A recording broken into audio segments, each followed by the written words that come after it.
Ladies and gentlemen, we have a presentation. We are adjourned from the regular calendar. We are here now on a special calendar that is a presentation, and it is Representative Rick Womack is recognized for his special presentation today, public hearing. Representative Womack, you're recognized. Thank you, Mr. Chairman. This is regarding House Bill 984, which will require ultrasounds be performed on all women 24 to 72 hours before receiving an abortion. Now, this bill will require that the woman hears the heartbeat, and it also require her to watch the video and or receive a picture of the fetus in that ultrasound. Now, I can see it by the look of some people's faces that this is an out-of-sight request. However, it's really not an unusual requirement, since Planned Parenthood has already admitted that before they do abortions, they already do 99% of their patients receive an ultrasound. So what we would be doing is requiring them, when they give those ultrasounds, to allow the woman to be fully informed and see that ultrasound, given that option, as well as hear the heartbeat. And so the debate continues, pro-life versus pro-choice. In this case, I can't understand why Planned Parenthood or the ACLU would be opposed to giving that woman the full choice to see what's already being done before she has that abortion.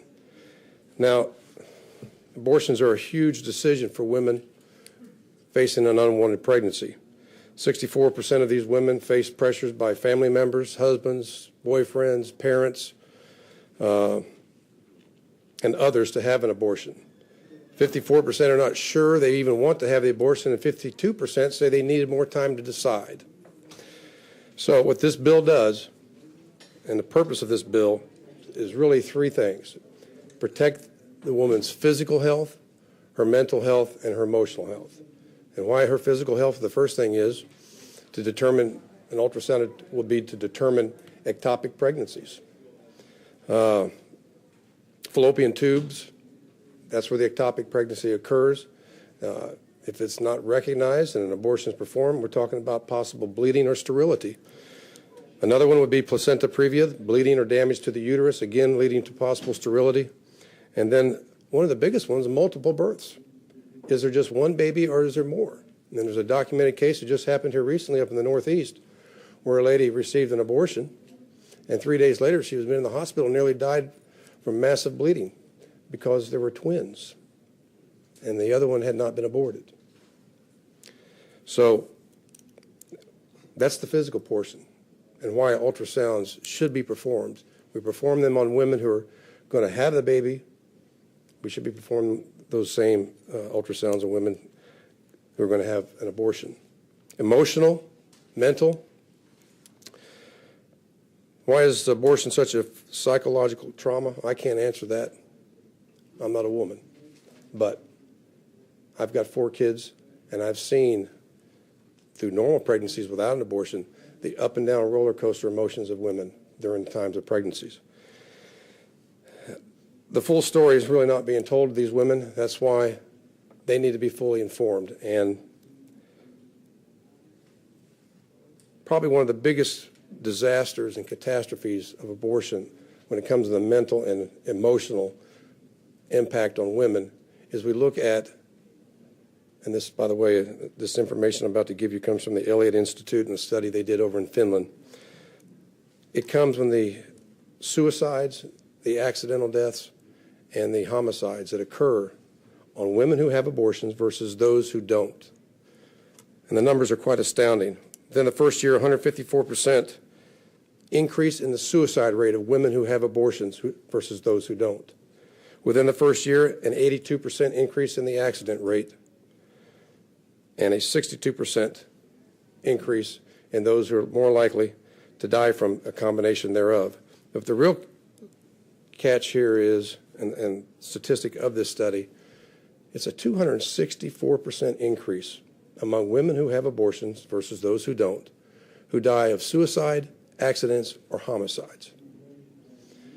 Now, I thank the committee chairman and members of the committee for allowing me to come here today. I'd Like I said, it's truly impossible for me or anybody else who's not a pregnant mother to understand what women are facing when it comes to unplanned pregnancies. So what we have here today are two experts who have invited to come, wonderful ladies who are going to give their personal testimonies as to why an ultrasound is so important. We already do them. Why not let the mother see them and hear that heartbeat and make a completely informed choice? So, Mr. Chairman, with your permission, I'd like to go out of session and allow these two ladies, Ms. Sheila Harper and Ms. Tammy Kilmarks.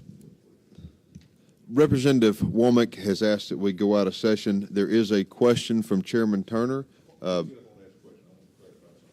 Okay, Chairman Turner, you're recognized. How did you quantify that 264% increase of murder? It's homicide, suicide, and accidental deaths. Yes, sir. That's from the Elliott Institute study they did in Finland. All of that was within 1 year after the abortions were performed. I just don't know how you tie all that together. I just, is any? I mean, was any? What was the parameters for that study on? I'm just the Elliott Institute, right? They are there online. They also used data from California in part of their study. That combination just kind of throws me a little bit. It's mind-boggling. I agree, but those are the statistics that they've published. All right. Well, I'll be interested to look up and see what the Elliott Institute's goals are and missions are. So, thank you, Representative Johnson. So this was a study done in Finland and California? Finland, and they used some information also from cases in California, yes. It's kind of an interesting pool. How did they choose that? Do you know? I don't. Okay. Okay, Representative Womack has moved that we go out of session. And Representative, will there be how many? It'll be just two. Be two people. Two people, Ms. Sheila Harper and Mrs. Tammy Kilmarks. Okay. When you come to give your testimony, please state your name, who you are, who you're with, who you're representing. And we will be limiting this due to time constraints to 3-minute testimony. And then we will reserve a few minutes after. I think it would be fair to allow 3 minutes after each testimony for questions. Thank you. Thank please, you. I please appreciate state your name and you may begin. Thank you. I appreciate you guys having me and listening today. My name is Sheila Harper, and I am the founder and president of a nonprofit organization called Save One. And what we do literally is we help men and women recover after an abortion. I literally thought it was just going to be a little Bible study that I taught, but it has grown to be 140 chapters of Save One in 14 different countries. And I think the reason for that is because people are so hungry for the truth and hungry for just help after you make a decision like this and you go through it. My passion for doing this, and I've been doing this for 13 years, we founded Save One in 2000, but my passion for this is from my own abortion that I had on March 29th, 1985. And for 7 years after that decision, I had none of these problems before March 29th. But after that day, my life just went on a descent that was unbelievable. People saw around me just this new person that had emerged. I began to just numb myself with anything that I could, with drugs, with alcohol. I wouldn't commit to any relationships. I couldn't hold a job. It was just a constant thing. I absolutely believe that what Representative Womack was saying, because the only thing I could see out of this destruction was suicide. And so I attempted suicide, but then when that didn't work, I just became obsessed with death.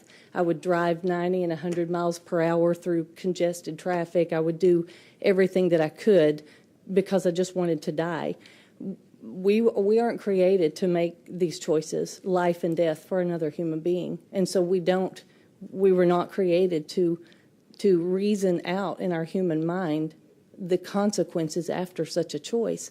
And so when I think about this ultrasound bill, I get so excited just at the thought of that, because I know from my own personal experience, if I had been given all the information up front in 1985, I would have made a different choice. I have no doubt I would have made a different choice if I had known and seen how far along I was, the development of my child, and I would have my daughter here with me today.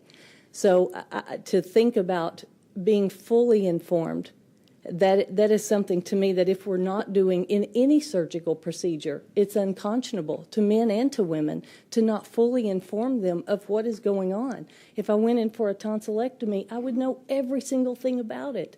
But instead, with this one procedure, the full truth is not being told. So that's the reason why I'm here.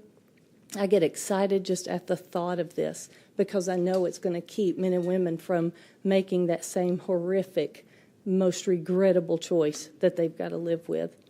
So if you guys have questions, I would love to answer any.